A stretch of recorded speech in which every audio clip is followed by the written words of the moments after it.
Assalamualaikum dan salam sejahtera semuanya. Dalam sesi ini, kita akan menganalisis Pizza Hut menggunakan bisnis model kanvas secara lebih mendalam dan sistematis. Banyak orang melihat Pizza Hut sebagai restoran pizza biasa yang mudah ditemukan di pusat perbelanjaan.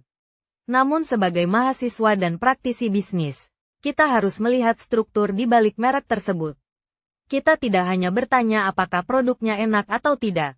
Kita bertanya bagaimana model bisnisnya dirancang, bagaimana setiap komponennya saling mendukung, dan bagaimana perusahaan ini mampu bertahan lebih dari 6 dekade.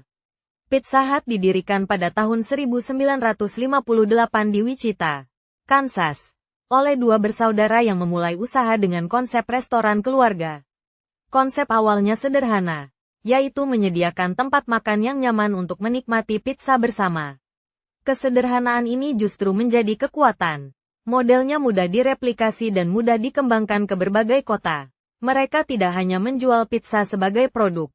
Mereka membangun sistem operasional yang terstandarisasi dan dapat diperluas melalui model waralaba.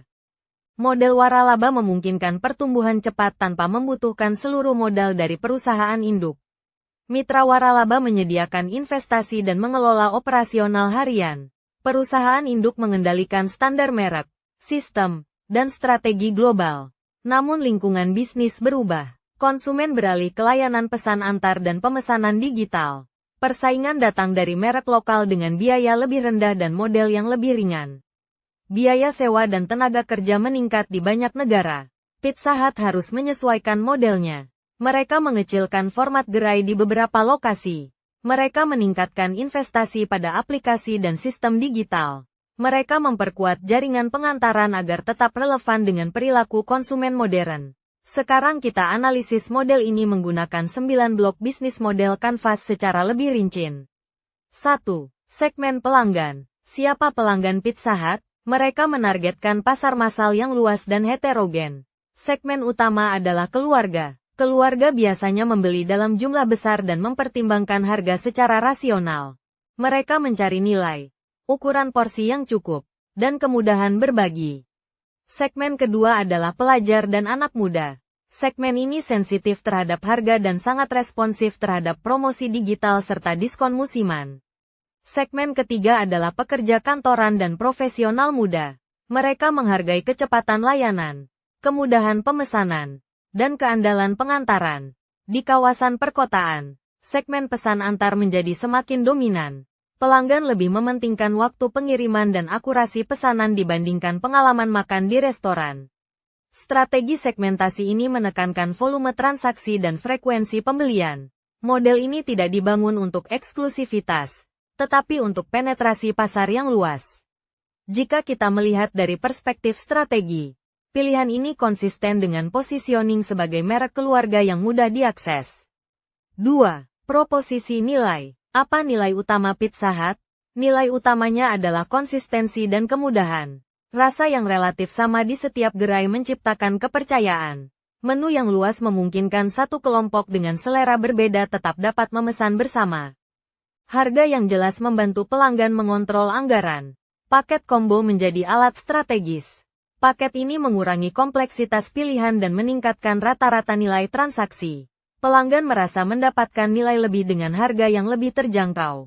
Kemudahan juga menjadi bagian penting dari proposisi nilai. Pemesanan melalui aplikasi mempercepat proses. Pembayaran digital mempersingkat waktu transaksi. Konfirmasi pesanan memberikan rasa aman. Dengan demikian, Pizza Hut menawarkan solusi makan sehari-hari yang praktis, dapat diprediksi, dan sesuai untuk berbagai situasi. 3. Saluran. Saluran Pizza Hut terdiri dari restoran fisik, layanan pesan antar, take away, aplikasi seluler, situs web, serta platform pihak ketiga. Restoran fisik berfungsi sebagai representasi merek dan memperkuat kehadiran lokal. Pengalaman makan di tempat tetap relevan untuk acara keluarga dan pertemuan kecil. Layanan pesan antar menyumbang volume transaksi yang signifikan, terutama di kota besar. Aplikasi dan platform digital memungkinkan pemesanan cepat, promosi terpersonalisasi, serta pengumpulan data pelanggan. Model multisaluran ini menciptakan fleksibilitas. Jika trafik restoran menurun, saluran digital dapat mengompensasi. Jika platform pihak ketiga berkembang, perusahaan dapat memanfaatkannya untuk ekspansi cepat. 4. Hubungan pelanggan. Hubungan pelanggan bersifat transaksional tetapi dirancang untuk mendorong loyalitas berulang. Promosi, kupon, dan program loyalitas menjadi alat utama untuk menjaga frekuensi pembelian. Data pesanan dianalisis untuk memahami pola konsumsi. Berdasarkan data tersebut, perusahaan dapat mengirimkan penawaran yang lebih relevan. Kecepatan dan ketepatan menjadi fondasi kepercayaan. Jika pesanan salah atau terlambat, persepsi nilai langsung menurun. Pendekatan ini mendukung skala besar dengan tetap menjaga standar pelayanan yang konsisten. 5. Arus pendapatan. Pendapatan utama berasal dari penjualan makanan melalui berbagai saluran. Royalti waralaba menjadi sumber pendapatan yang stabil dan berulang. Setiap mitra waralaba membayar persentase tertentu dari penjualan kepada perusahaan induk. Selain itu, terdapat biaya pengantaran dan kontribusi promosi khusus. Model ini bergantung pada volume tinggi dengan margin yang dikendalikan secara ketat. Strategi harga harus mampu menarik pelanggan sekaligus menjaga profitabilitas. 6. Sumber daya utama. Merek global adalah sumber daya paling strategis.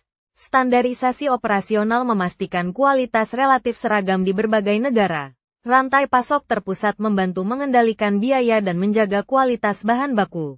Platform digital menjadi aset penting karena mendukung pemesanan, pembayaran, serta analisis data pelanggan. Semua sumber daya ini bekerja bersama untuk mempertahankan konsistensi dan efisiensi. 7. Aktivitas utama. Aktivitas utama meliputi operasional restoran, pengendalian kualitas, pengelolaan menu, serta pemasaran promosi. Pengelolaan menu harus seimbang antara variasi dan kompleksitas operasional. Terlalu banyak variasi dapat meningkatkan biaya dan risiko kesalahan. Manajemen waralaba memastikan standar merek dijalankan secara konsisten di berbagai lokasi. Teknologi mendukung pemrosesan pesanan, integrasi pembayaran, serta pelaporan kinerja. Semua aktivitas ini harus selaras agar skala bisnis tetap efisien. 8. Mitra utama. Mitra waralaba adalah mitra strategis utama dalam ekspansi pasar. Pemasok bahan baku menjaga stabilitas kualitas dan harga.